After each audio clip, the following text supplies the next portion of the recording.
தலைவர் கலைஞர் அவர்கள் ஆட்சி பொறுப்பிலே இருந்த காலகட்டத்தில் தான் மாற்றுத்திறனாளிகளுக்கு என்று ஒரு தனியாக துறை ஆரம்பிக்கப்பட்டு அவர்களுக்கு என்று ஒரு வாரியம் ஆரம்பிக்கப்பட்டு அந்த துறையை நேரடியாக முதலமைச்சர் தன் பார்வையின் கீழ் வைத்துக் கொண்ட மாநிலம் தமிழ்நாடு என்ற அந்த பெருமை நமக்கு எல்லாம் உண்டு.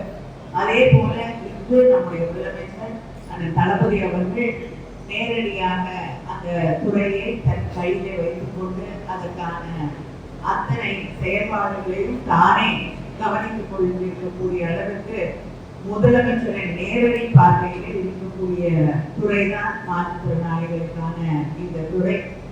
உங்களுக்கு நன்றாக தெரியும், உங்களுக்கு தரக்கூடிய உதவித்தொகை இன்று ஏற்றப்பட்டு அந்த கோரிக்கை நிறைவேற்றப்பட்டு ஆட்சி பொறுப்பிற்கு வந்தவுடன் அது செய்து தரப்படுகிறது. அதை தாண்டி இங்கே அமைச்சர் அவர்கள் குறிப்பிட்டது போல இது நீண்ட நாள் கனவு, மாற்றுத்திறனாளிகளுடைய நீண்ட நாள் கனவு. அதில் எனக்கும் ஒரு பெருமை என்னவென்றால் அவர்கள் மாற்றுத்திறனாளிகளுக்கு உள்ளாட்சி தேர்தல்களிலே அவர்களுக்கு வாய்ப்பளிக்கப்பட வேண்டும் என்று போராடிய பொழுது அந்த கடிதத்திலே முதல் கையொப்பமிட்டவர்களில் நானும் ஒருவர் என்ற அந்த பெருமை எனக்கு உண்டு. நன்றாக நினைவிருக்கிறது, ஒரு தேர்தலில் ஒரு மாற்றுத்திறனாளி சகோதரி சென்று நான் இந்த தேர்தலிலே போட்டியிட வேண்டும் என்று சொன்ன பொழுது சட்டத்திலே இதற்கு இடமில்லை என்று அவருக்கு வாய்ப்பு மறுக்கப்பட்டிருக்கிறது. அந்த தடைகளை எல்லாம் உடைத்து இன்று நம்முடைய முதலமைச்சர் அவர்கள் உள்ளாட்சி பிரதிநிதிகளாக மக்களுடைய கோரிக்கைகளை நிறைவேற்றி தரக்கூடிய இடத்திலே இருக்கக்கூடியவர்களாக உங்களுக்கு ஒரு வாய்ப்பை அளித்திருக்கிறார்கள்.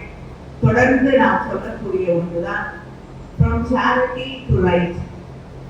அதுதான் இன்று நம்முடைய முழக்கமாக மாறி இருக்கிறது. உதவி பெறக்கூடியவர்கள், உதவிக்காக போராடக்கூடியவர்கள் என்ற அந்த நிலையிலிருந்து உரிமைக்காக குரல் கொடுத்துக் கொண்டிருக்கக்கூடிய இடத்திற்கு மாற்றுத்திறனாளிகளுடைய போராட்டம், அவர்கள் கேட்கக்கூடிய கோரிக்கைகள் மாறி இருக்கிறது.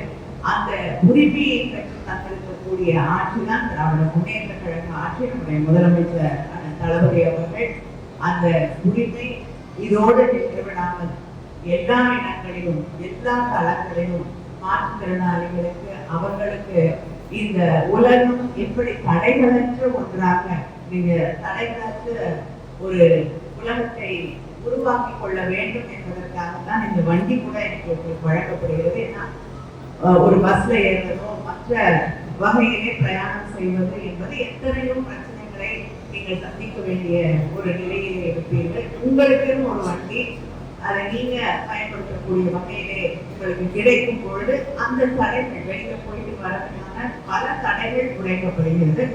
அப்படிப்பட்ட ஒரு உலகத்தை, தடைகளே இல்லாத ஒரு உலகத்தை உருவாக்குவதுதான் திராவிட முன்னேற்ற கழக ஆட்சியின் நோக்கமாக இருக்கிறது. அது தொடர்ந்து நிறைவேற்றப்படும் என்ற அந்த உறுதியை உங்களுக்கு நான் வழங்குகிறேன்.